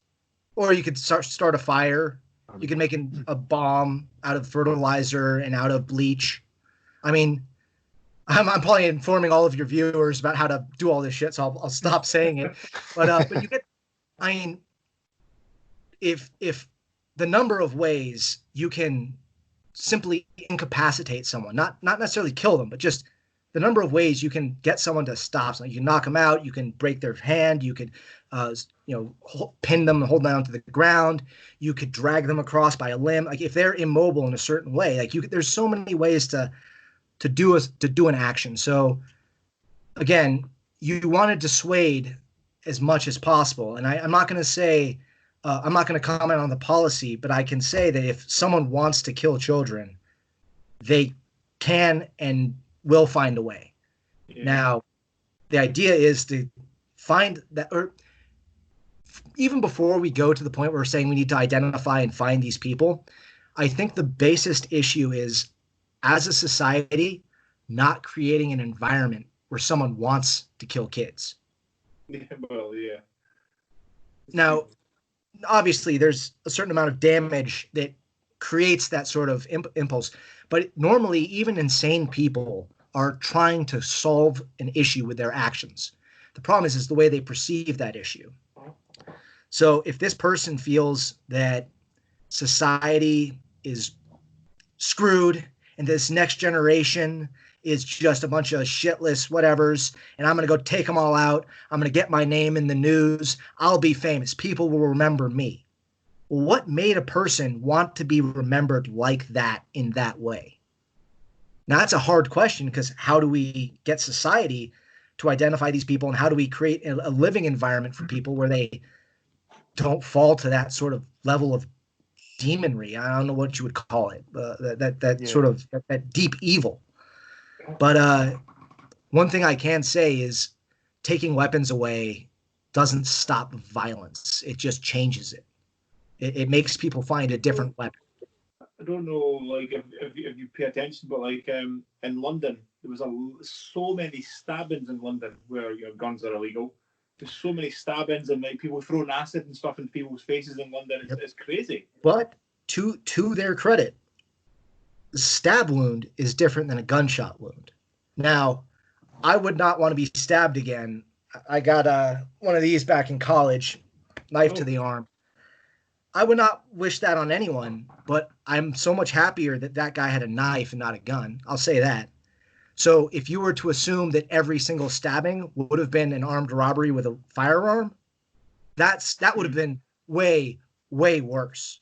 But the question is, there's these number of people that are engaging in this criminal activity, and they still have access to weapons, which are allowing them to continue an enterprising relationship with their crime units. I think wasn't the murder rate in London higher than New York? Like, was that 2000? I don't know. Yeah, I think like on a per murder capita rate's probably basis, pretty high everywhere. Yeah, That's crazy. Yeah. So anyway, Fletch, jiu-jitsu. So let me I put together the whole story. So as I mentioned, I did due diligence for 12 years, and I ran into a problem where we had a bodyguard case where I ended up throwing a guy onto concrete and punching him a few times, broke his orbital, and I broke 3 of his ribs. And I ended up going under review under my federal oversight. So we worked with the BSIS, the Bureau of Security Investigative Services. So my license got put on hold for excessive use of violence during a case. Okay. Luckily, I got exonerated. We proved that the force that I used was appropriate and necessary, and they dropped it. But I was running into a issue where it's like, how am I supposed to de-escalate a situation when I know Muay Thai? Like that was the martial art that I had going into this. I was a striker. Oh, okay. I knew how to clinch with people. I knew how to throw knees. I knew how to put a hurting on someone. But I was also a big guy. I was getting fat. I'd been a lifelong athlete. I'd played rugby at 280 pounds as a number 2. So I was a big guy at number 2. Okay. And when I got out of school, I was just getting bigger. I had stopped playing sports. So with the combination of me gaining weight and me needing a grappling art to restrain someone versus physically beating them to submission, I looked around my local schools. I found the first school I found was a Gracie Barra gym. I said it right. I just called them Gracie. You laughed when you said that. I called it Gracie Barra for years. They don't like that. It's pronounced as an H, so Gracie Baja. But obviously, so I started in January, which in the whole New Year's resolution thing, it wasn't a New Year's resolution. It just happened to be that was when I decided to make the lifestyle change. So I was hoping it was a new year, new me situation. I actually had that written down as one of my questions. Like that thing is, it could have been, but it was one of those things. It happened to be the time. I was like, I'm getting too fat. I need something. Let's make a change. And they obviously thought I was not serious about it. They were like, okay, you need to sign a year contract. You need to buy 2 gis from us. You're not going to be rolling for the first 6 months. You're not going to learn any jiu-jitsu for the first 3 months. It's all going to be calisthenics. I'm just like, why am I paying you if I'm not training? Like I can do jumping jacks at home. Like I can do all this. So I didn't sign up with them. I looked up a 10th Planet Gym because I've been, as I mentioned, I was a really fat number 2, but I was able to do the splits back then. So I've always been very, very flexible. I've always been a good athlete my whole life, even though I was a big guy. So I was like, hey, I can do that whole rubber guard thing. Like, let's look up a 10th Planet Gym. So I found Scott Epstein at 10th Planet West LA, called him up. He was like, contracts. Nah, we don't do contracts. Why don't you just show up and take a class? Get you on the mats, see how it feels, see how you like it, and we'll go from there. So I showed up. I sweat all over the place. I can't figure out which way to turn my legs. I can't figure out anything. But he was positive the whole time. He showed me how to fix a few issues that I was having with, how to remember properly. Do you guys know how to play Lockdown or Scorpion? I know the Lockdown, not the Scorpion. I fucked up the Lockdown for the first 3 months of my training. That's this guy. Purple belt now. For first 3 months, I couldn't figure out how to cross my legs for the Lockdown. But that's the thing. It's like a lot of people know Scott is a rough around the edges guy. But the main thing is he's just a very honest individual. And he's brutally honest. He will say things to you that you don't want to hear if they're true. So he gets kind of a bad rap with that, but it's also like he'll look at you and tell you exactly what you need to do to improve. Like, no bullshit. He goes, we're going to change your diet. You're going to stop drinking so much. We're going to get you in here 3 times a week to start off. As soon as we get your sea legs underneath you, you're going to, and after the first 2 years, I started instructing. After that, it's kind of grew. I fell in love with it instantly, and just more and more and more. I said up until March 15th, I was going 7 days a week. Yeah. So what took you down the path of leg locks then? Because you're kind of the leg lock guy at West LA, aren't you? Yeah. So my second class, Chris is a big leg lock guy as well, as he loves heel hooking me. So Fletch, I have to tell you this before you go any further and you go in your leg locks. I have a silver medal from NAGA Europe, heavyweight intermediate, and I won my 2 matches by heel hook, outside heel hook. So taking it. Beautiful. Did the guys complain after you did it? I love it when they complain. Hey, we're not allowed to do that in my gym. What's amazing? So I heel hook Ali regularly. One of the things is how gentle. You get the position, you go, it's there. I'm underneath here. I've got this. It's amazing how little you give a shit when you're doing it in competition. The Finnish guy, I thought I ripped his knee to bits. He screamed. And then the Italian guy kind of screamed as well, and it was like, "Oh shit!" Yeah. Like, but when it's like, "No, this is for wins," and it just really cracked on. It's amazing how little you give a shit about other people's knees when you want to win.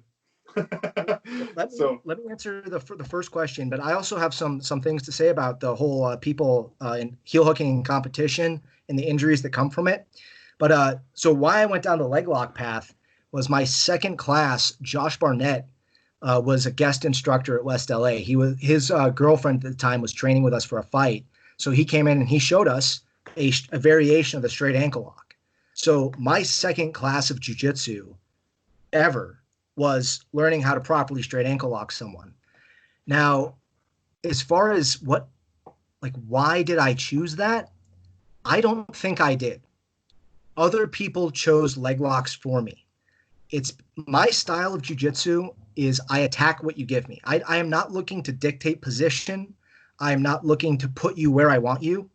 I want you where you want me. But I want you to put me there my way. So if you're going to pick me up and throw me to the ground, I'm going to stick to you like glue so that when we hit the ground, you're already in a crucifix. You're already in a Kimura. You're already in Ashigarami.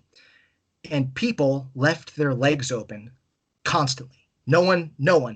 And in a leg lock school, we were a leg lock school. No one defended their legs.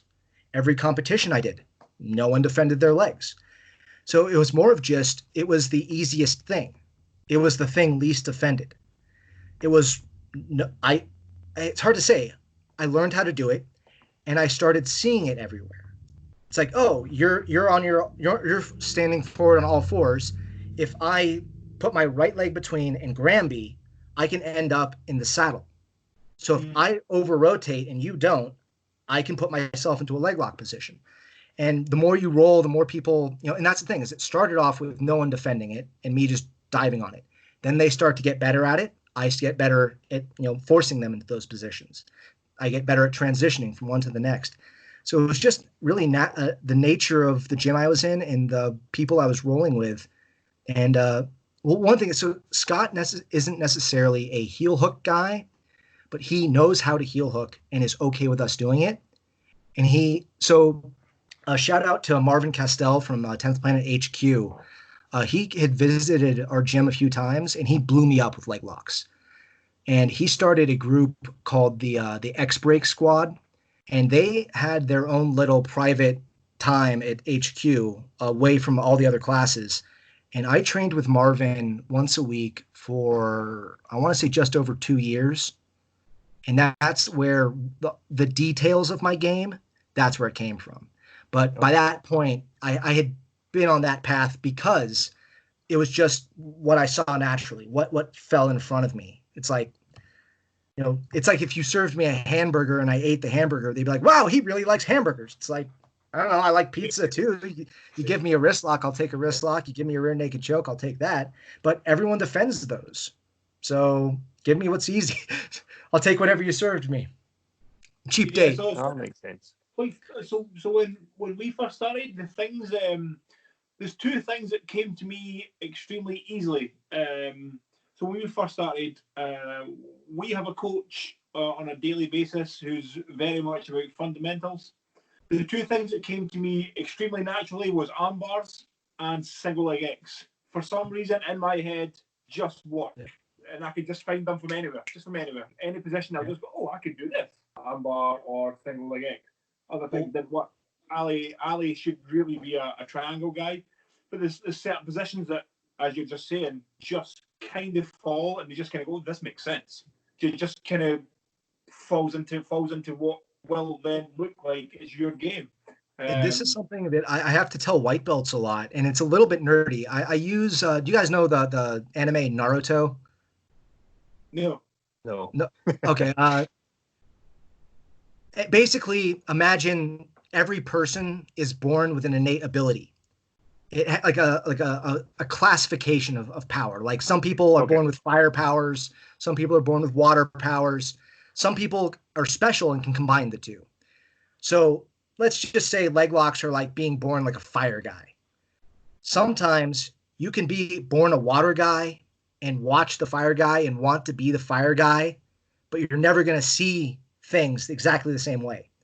And some of our white belts come to me and they're like, dude, I want to learn rubber guard. I want to learn leg locks. And it's like, well, how often do you find yourself in that position? They go, never. I'm always on their back. It's like, well, let me show you how to rear naked choke someone, because that's what you're going to be. It has to be where you find yourself. Like what you were saying, you end up in Ashigarami. Why? Because it's there. Because I saw it, I did it, and they didn't stop me. I don't know. I did it again. Oh, they didn't stop me again. Well, I'll keep doing that. So it's like you have to recognize there at a certain point. There's a level of jiu-jitsu. I want to say it's right around blue belt where you identify what's my style. What am I a pin guy? Do I pin people? Because that's like if you pin someone, that'll win a fight. If someone's trying to attack you and you pin them, help comes, the crowd will take care of the person for you. If they're stuck on the ground, that's a legitimate way to fight.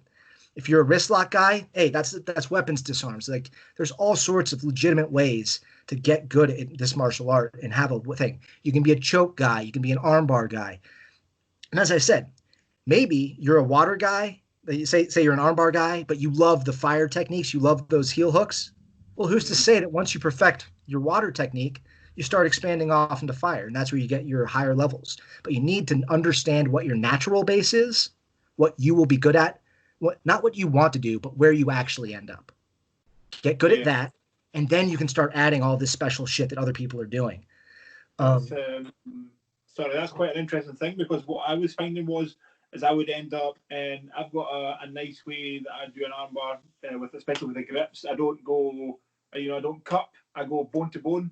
So when you grab the arms, go bone to bone. It's impossible to do. But I was looking then because I was armbarring people regularly. I was also doing heel hooks, but then I was trying to look in my head. I was going, is there a way for me to go from armbar? Can I now do something? Can I hook something to then attack the legs? And this is what I was kind of trying to work on. So, what I found was when I was, I went to train for NAGA and I didn't have anything on. So once I had competed in NAGA, I just kind of went, I'm just going to fuck about now for 3 or 4 months and just try and figure things out and play around with ideas in my head, because going, what would this? And this works, and then, and it doesn't work. And so that's how you find it. To try and figure these things out, and it doesn't work 90% of the time. But sometimes you go, oh, this actually works. So this is actually a good transition into what you were talking about right before the path of leg locks. With you get guys in competition and you catch them dead to rights in a heel hook. You have everything locked up, and they wait for you to start to break their leg before they tap. They don't recognize the position at all. And I actually have a huge pet peeve about this, because when you play leg locks, you're gonna pop a few people when they don't tap fast enough. And I always got very, very frustrated because, especially right when I became a blue belt, I would go against guys and I'd catch them dead to rights. And they would kind of look at me and they'd kind of start to panic and they'd start, spazzing out. But I would give them the opportunity to, like, I would catch it, stop and look at them. Like you make that eye contact with them that like, hey buddy, like this is about to happen. The thing is, in that split second, I give them the opportunity to create space and get out of it. So in going slow, in catching it, being safe, being like, are you sure? I'm giving them the chance to spaz and break the position. And the thing is, they do that, they win a gold medal. They win another gold medal, they get a promotion. Now they're a purple belt who doesn't know how to defend leg locks properly. They go through life. They go through another competition. They win that one by a bunch of rear naked chokes. They open up their own school because they're a brown belt now. And now they teach someone the wrong heel hook defense. That person goes to the competition. They go against one of my students. And my student tears that guy's knee off his fucking body. Now my student has like, oh my God, I just fucking injured a guy for life. The coach is all mad. And it's just like, we could have solved all of this if we had just gone back to my initial match and I just finished the heel hook and given you a minor injury that you'd get over in 3 months versus allowing you to spread your bullshit, this spaz technique that you don't even know is wrong. That's how bad this is. You're using athleticism to make up for a lack of technique. And if we let that shit go, these people are going to start teaching other students and we're going to end up not just with injuries, but when we do martial arts for self-defense. So when someone who's larger than you comes at you in a one-on-one scenario or in any scenario you need, you are able to do more than you would without it. Now, what happens when someone is getting attacked and they use a bad technique? That split second that I'm okay, I'll get out of this. They end up getting hurt. Or, okay, it's okay, I got this guy, he's stuck here, and then they pull out a knife and stab you. Yeah. It's like I've heard the argument that like we don't want to injure someone at blue belt or purple belt because, hey, it's just an amateur competition, guys. Yeah. It starts here. And if we let bad technique go at the lowest levels, I'm not saying go out there and like fucking kill a white belt, but like if you're a blue belt and heel hooks are allowed in competition, they should know to tap. And if they don't, they need to know the consequences. So what happened with me, Fletch? So, I mean, I'll even tell you, any one of the guys in the gym would tell you. So if I get in a position, so Ashigrami or something, and I'm going for a heel hook, I'll be locked up, and I'll have the heel, and I'll have it, and I'll generally, because I would generally try and post on my head, so I'm really straightened out to really get it. I might look at Ali or one of the other guys' gym and go, do you want to play some more? Because I've got it. I just need to turn and you're fucked. In competition, both guys, a Finnish guy, I can't remember his gym, and an Italian guy, I can't remember his gym, they turned away and exposed their heel. And it's like, he did it to himself. This is an intermediate competition, NAGA Europe. You've both done the same thing. And we both screamed. You go, fuck, what the fuck, man? What the fuck are you doing? I don't want to place blame. I don't know who their coach is. And just because, and here's the thing. I know that I have taught a few white belts very good escapes. But sometimes in competitions, nerves get to you, adrenaline dumps, they do something stupid. So I'm not going to say that the guy's coach should take the blame for that, because maybe he did show the competitor, how to properly escape. And the competitor went into the break dynamic just mistake. But that's not your fault. No. I'll just be back in 2 seconds, guys. Just keep talking. That's not your fault at all. And it's not the fault of the ref. That's the fault of the person who received the injury. I always joke. I say like, oh boy, I just wish there was a way that we could stop one another from injuring each other during rolling. I wish there was some sort of system that we had, like a tap or a verbal submission that would stop someone from hurting another. We do. Like, we have everything in place, all of the safety protocols. Like, we have weight classes, we have weigh-ins, we have referees there. We have rules meetings. Everyone's on the same page. And if the competitor makes a mental error or a technique error, you cannot say, "Oh, let it go," because otherwise he would be injured. It's like we signed a waiver.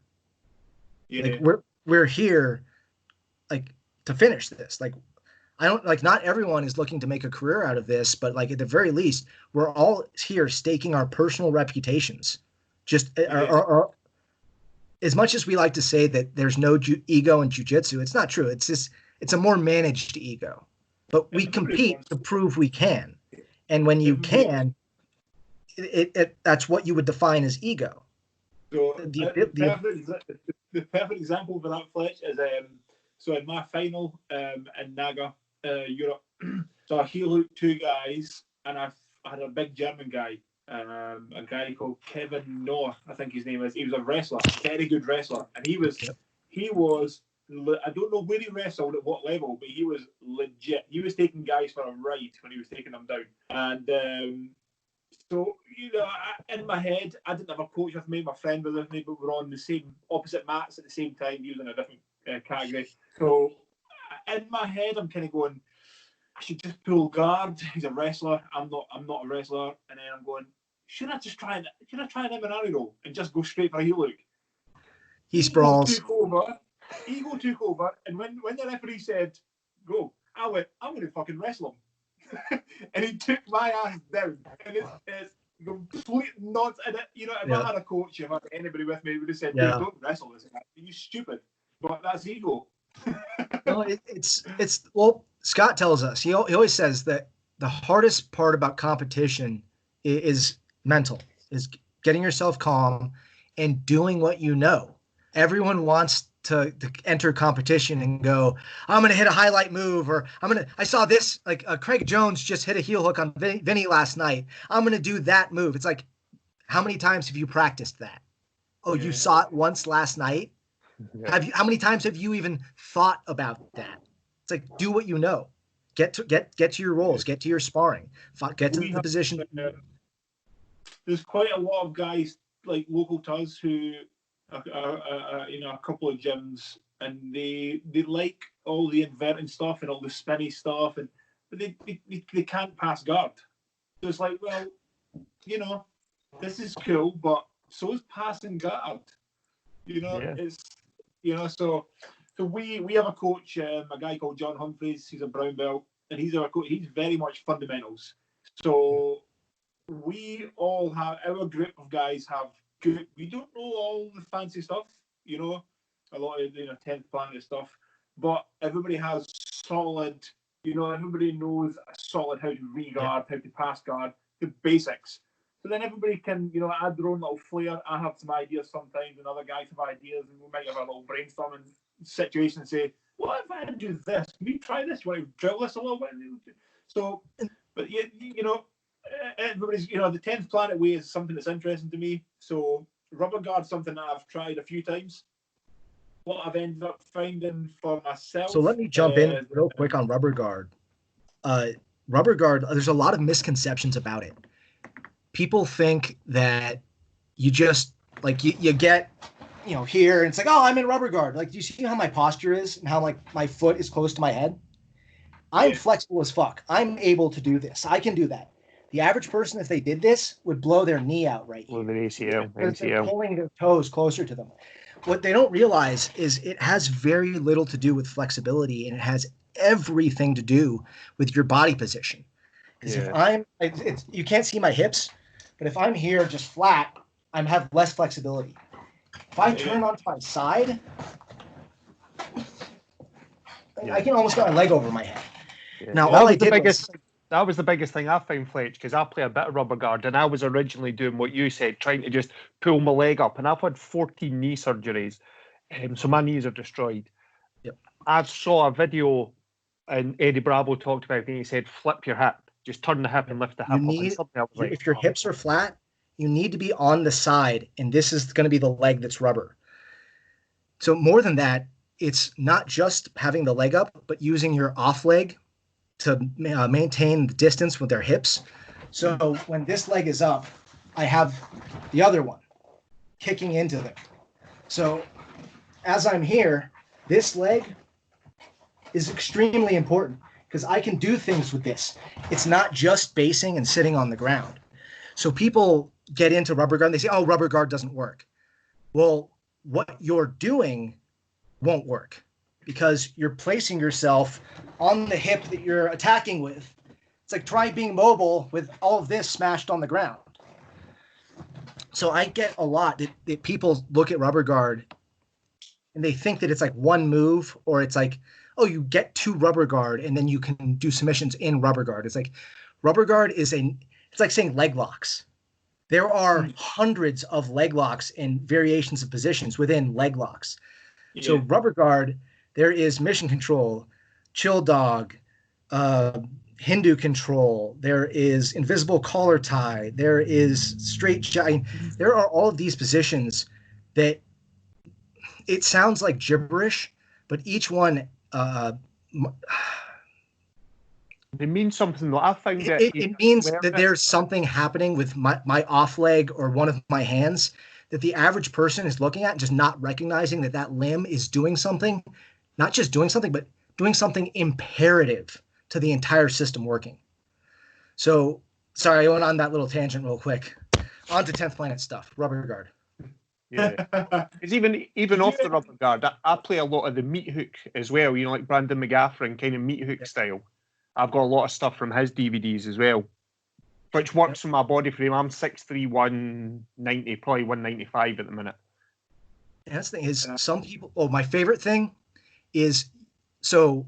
Other people say I'm not flexible enough or I'm too short to play rubber guard. And you see these people and it's like their excuse is I can't reach my foot. The thing is, you see them like elongating their bodies about as far away from their foot as possible, being like, I can't reach my foot. I'm not flexible enough. I can't get to it. It's like, did you try leaning forward and bringing your knee down like to you? Because like it'll be much easier to grab if you move towards it.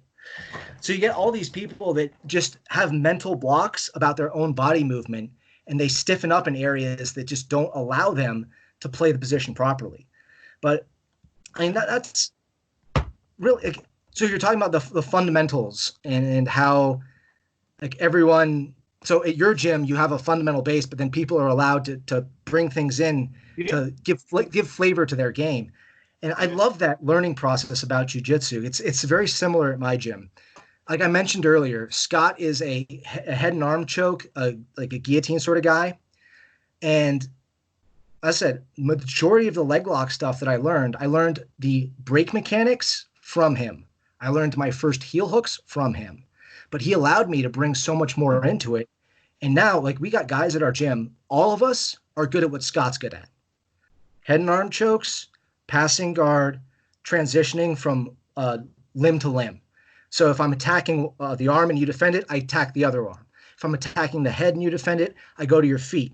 If you're defending the feet, I go to your knees. If you defend the knees, I go back to your arm. If you defend the arm, I go back to your feet. If you defend the foot, I go to your wrist. But that's every single person you find out of our gym that has experience plays a style like that.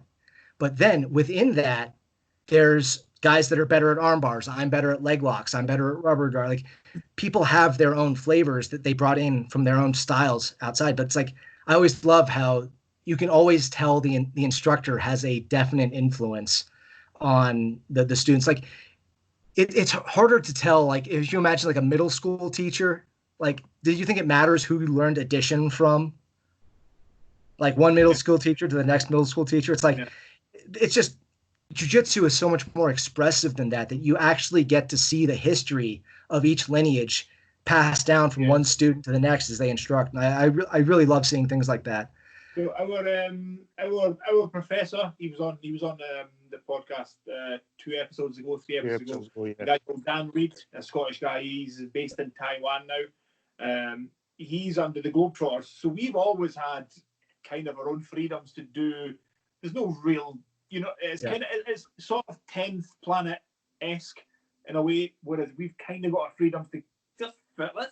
There's no, the Gracie Baja places that are strict and this.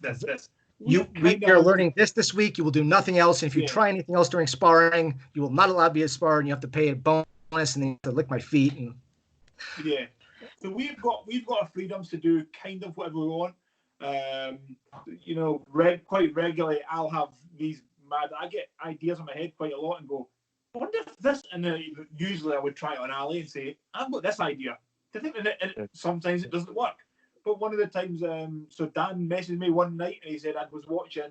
I can't remember, it was a UFC fighter fighting in Polaris or something like this. And he goes, this guy, because I used to box, he goes, he moves his head a lot in guard. In somebody's guard, he moves his head a lot. So then I started thinking, and I don't know if it's even an actual move. So we kind of, if you split the legs, and if somebody's trying to grab your head, if you're playing in somebody's butterfly, split the legs, and you grab for an arm and go over the shoulder, you can essentially play truck and take a back take from there. Just from, we have these cool ideas. You know, it's kind of like 10th Planet-ish where if they expose their shoulder through, you get right through the truck.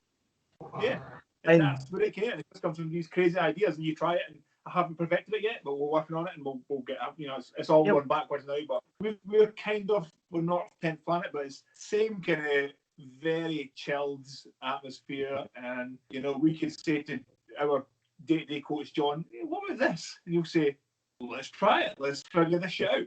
And we'll play around it. We talked about very briefly earlier was the as we said, the culture of 10th Planet, how like we accept anything. And the whole idea is you never know what works. Like it could look stupid. It could be the dumbest person in class. It could be the worst athlete. But if you try it and they get it, it's like, if this guy can do it, that means the rest of us can do it. And it doesn't take 15 years of experience to simply look at something and see an angle shift that maybe someone didn't think of. Like I relate a lot because I invert, and because of when you invert, there's so many different angles of attack. It makes me think of like geometry class with all the different proofs, like reversing the angles and how you can find an entry here by just seeing two angles here. So if you see someone put a 90-degree angle in their arm, you know, and they're sitting in like a combat stance or something, you're just given multiple triangles to then figure out like, okay, how do I collapse that triangle? How do I create, so there's a 15-degree angle between his knees. I need that to be a 45-degree angle. How do I apply a wedge to create more space? How do I get him to move? How do I invert? And it's all those things where you don't necessarily get that. Sorry, I have to piss again so badly. It has to be. I have to piss again really badly. It almost has to be brought in by someone stupid, by someone that doesn't know what they're talking about. Because they come in, they look at it, and they go, I don't know what I'm seeing, but this looks like what it is. Maybe they're right. Maybe they pick 0.1% of something that's the linchpin of what you yourself couldn't figure out. Like maybe it's not even the entire whole correct truth, but it's an aspect of something that you can then go, fucking hell, I like, no, we're not going to Berimbolo, but I now know how to Imanari roll correctly. It's like you can see one thing and maybe figure out another technique from it. It's just simply having the mindset of let's find out. I think is so beneficial. Because the people that come and go, who taught you that? Where'd you learn that? Oh, YouTube? No. Oh, you tried this on your roommate? No. It's like, who's to say? Because and here's the thing I find funniest. At a certain level, we are all training jujitsu for other jujitsu players. Like we're not training jujitsu for an average asshole on the street, which is gonna eye gouge and hit you in the nuts and try and pull hair. Like we don't get our best chance to get that is the brand new white belt that spazzes out. You get some huge brand new guy that doesn't know how to, and that's what a real fight's going to be like. They're not going to be like, oh, I need to pass guard. Oh, I need to maintain wrist control. They're going to be flailing all over the place. They're going to be doing all of this bullshit. We need to have very fundamental jiu-jitsu to actually hold on to the core of the martial art. Because I said, the whole inverting, finding angles for heel hooks and all that stuff, that's jiu-jitsu for fighting jiu-jitsu. That's me trying to fight someone else that knows jiu-jitsu. If I try to invert against someone standing that doesn't know jiu-jitsu, they'll boot me in the fucking head. Yeah. So why would I do that? Now, and this is another thing I always remind, because again, our white belts come in, the rubber guard and the heel hook and the inverted stuff. And they're like, teach me that. I want to know how to do that to someone in a fight. And it's like, okay, well, you're not going to do that to someone in a fight. If you get in a fight with someone, you're going to choke them unconscious, period. And if they stop you from choking them unconscious, you're going to break the arm that's stopping you, and then you're going to choke them unconscious. Yeah. And if you can't, then you break their knee and run away. Absolutely. Do you know what's fun? My son trains jiu-jitsu with me and Chris in our gym. He's 17 years old. And I think you'd agree, Chris, Aaron is uber quiet, isn't he? He's like quiet. Ridiculous. He's kind of built like me. He's about 5'10", 11. He probably weighs about 135 pounds. Do you know what I mean? He's like a racing snake, a beanpole. And there was an incident at school just before the schools all shut down where an ex-pupil had came back into the school to attack one of Aaron's friends. And the whole rumour was, going back to the weapons, that the kid had a knife. Yeah. And Aaron said he saw the guy run up and push, punch, knock his friend to the ground. Yeah. And obviously, everyone's gathered round in the big circle. And the guy turned, and Aaron says, I don't know if he had a knife, so I just rear naked choked him. He says he just exposed his back. Aaron says he grabbed him, pulled him backwards, and just choked him and the guy was obviously flailing, as you say, white belt, and Aaron was just tucked underneath him and choked the kid unconscious. Aaron rolled him off and stood up, and everyone was just like, when did you learn? Like, how did you? What? How did you don't know? How? That's exactly how you do it. He doesn't fight. He's not one of these guys that walk about being the big I am. He's not known as a fighter in the school. But for the last 2 years, he's been rolling with Chris. He's been rolling with me. He's been rolling with John. He's been rolling with grown adults. And although he can't outmuscle anyone because he only weighs like a buck 35, he's got a bit of technique and he knows basics. Yeah, and he choked the kid unconscious in the schoolyard, instant school hero status. And then unfortunately, the school shut 3 days later because of coronavirus, so he couldn't really live off the back of it. But so it just shows that it works. He has time for the legend to build. Yeah, well, this is the other side of it. Yeah, remember when Aaron choked the kid unconscious and then the school shut? It's going to grow arms and legs now. Oh, yeah. What? How are you doing for time, Ali? Yeah, I'm good. I mean, we're heading on towards 2 hours here. We've got deep on this. All right. I think I've talked your guys' ears off with all of the insane technology and conspiracy theories and political bullshit and fat guy jiu-jitsu stories. Thank you guys so much for having me on the podcast. I think that's going to be my first one. I'll shout you guys out on my channel because hopefully get you some YouTube views. And I appreciate it. If you want to have me on again, let me know. Always welcome, Fletch. One thing that I would like to do is I designed my own rash guard. The big shark at the front of the table. It's a pink rash guard with a shark in the sun and all sorts on it. I've got 4 large ones left. I'd like to send you one. So if you send me your address and stuff on some social media, I've got you on Instagram. I'll send you a message and I'll send you one of my rash guards. Say if I don't follow you on Instagram, shoot me a message. I'll follow you right back. I try to follow everyone, but numbers are more than I'm used to dealing with. Just on that, if people are looking for you, Fletch, where can they find you on social media if you want to shout it out? You can find me on Instagram at Fletch Rolls. I don't know. I have a few followers more than I was expecting. When I first made Instagram, I was like, oh, I hope like 100 people follow me. And I'm a few thousand now. And it's kind of like, stop looking at me. But, I appreciate all the followers. The reason I created the account was to share jiu-jitsu with people and to just give them an idea about what's out there and things that are possible. So thank you guys so much for having me. Check me out if you feel like it. If you feel like, if you feel like watching some 10th Planet bullshit and then talking shit to someone, I am totally there to be your whipping horse. So come on over. Absolutely. Nah, this is if you're speaking to any of the other guys from the gym and they're bored and they want something to do, tell them to give us a shout and they can come on. We are happy to talk to anybody. Anybody who's fun. We'll see if we can get some people on. Yeah, absolutely. Yeah, we'll definitely have. If you're up for it though, Fletch, we'll definitely have you back on. This has been tremendous fun. As I say, the first international star, first time going over 2 hours. We've hit so many records on this one. Oh man, it's been fun. Hey, thank you guys. You have a safe evening. Watch out for all those. Watch out for all those crazy Corona coughing, knife carrying motherfuckers. And you, man. Stay safe, guys. Have a good one. Take care, man. Thanks, Fletch. Bye.